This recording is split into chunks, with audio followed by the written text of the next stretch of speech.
ইরানের পরবর্তী সর্বোচ্চ ধর্মীয় নেতা কে হচ্ছেন? আয়াতুল্লাহ আলী খামেনি নিহত হওয়ার পর ইরানের সর্বোচ্চ ধর্মীয় নেতা কে হবেন তা নিয়ে আলোচনা শুরু হয়েছে। এই আলোচনায় এখন পর্যন্ত উঠে এসেছে 5 জনের নাম। এরা হলেন মুজতাবা খামেনি। 96 বছর বয়স্ক মুজতাবা খামেনি আয়াতুল্লাহ আলী খামেনির দ্বিতীয় পুত্র।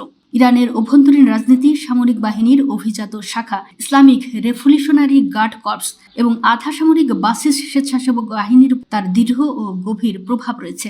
তবে ইরানের শিয়া শাসন ব্যবস্থায় রাষ্ট্র ক্ষমতায় পিতা পুত্রের উত্তরাধিকারীকে তেমন গুরুত্ব দেওয়া হয় না। আরেকটি বাধা হলো মুজতাবা খামেনি খুব উচ্চ পর্যায়ের ইসলামিক পণ্ডিত নন এবং এখন পর্যন্ত শাসন ব্যবস্থায় তার কোনো আনুষ্ঠানিক ভূমিকা নেই। আলী রেজা আরাফি। 67 বছর বয়সী আলী রেজা আরাফি ইরানের তেমন পরিচিত ব্যক্তি নন, তবে তিনি খামেনির আস্থাভাজন এবং একজন প্রতিষ্ঠিত ইসলামিক পণ্ডিত।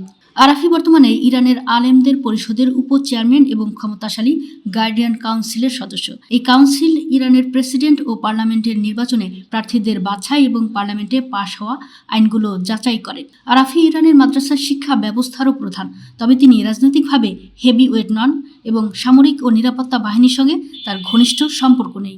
মুহাম্মদ মেহেদি মীর বাঘেরি। 60 বছর বয়সী মুহাম্মদ মেহেদি মীর বাঘেরি একজন কট্টরপন্থী ইসলামী আলেম এবং ইরানের কেন্দ্রীয় আলেম পরিষদের সদস্য।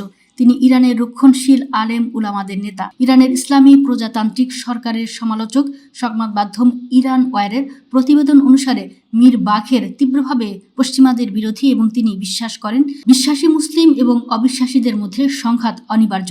বর্তমানে তিনি ইরানের উত্তরাঞ্চলীয় শহর কোমের বিজ্ঞান একাডেমির প্রধান। হাসান খোমেনি। 50 বছর বয়স্ক হাসান খোমেনি ইরানের ইসলামী বিপ্লবের শীর্ষ নেতা এবং দেশটির প্রথম সর্বোচ্চ ধর্মীয় নেতা আয়াতুল্লাহ রুহুল্লাহ খোমেনির নাতি। তিনি বর্তমানে খোমেনির সমাধিসৌধের প্রধান রক্ষকের দায়িত্বে আছেন, তবে এখন পর্যন্ত তিনি সরকারের প্রশাসন পর্যায়ের কোনো গুরুত্বপূর্ণ পদে আসেনি। ইরানের সামরিক ও নিরাপত্তা বাহিনীর উপরে তার প্রভাব কম, তবে তিনি তার অনেক প্রতিদ্বন্দ্বী প্রার্থীর তুলনায় কম কঠোর মনোভাবের। Hashem Hosseini Bushehri. ষাটোর্ধ্ব Hashem Hosseini Bushehri ইরানের একজন জ্যেষ্ঠ ইসলামী পণ্ডিত এবং উত্তরাধিকার ব্যবস্থাপনা বিষয়ক প্রতিষ্ঠানগুলোর সঙ্গে সম্পর্কিত এবং একই সঙ্গে ইরানের আলেম পরিষদের 1 নম্বর উপ চেয়ারম্যান। আয়াতুল্লাহ আলী খামেনির সঙ্গে তার ঘনিষ্ঠ সম্পর্ক, কিন্তু সামরিক ও নিরাপত্তা বাহিনীর সঙ্গে তার সম্পর্ক তেমন দৃঢ় নয়।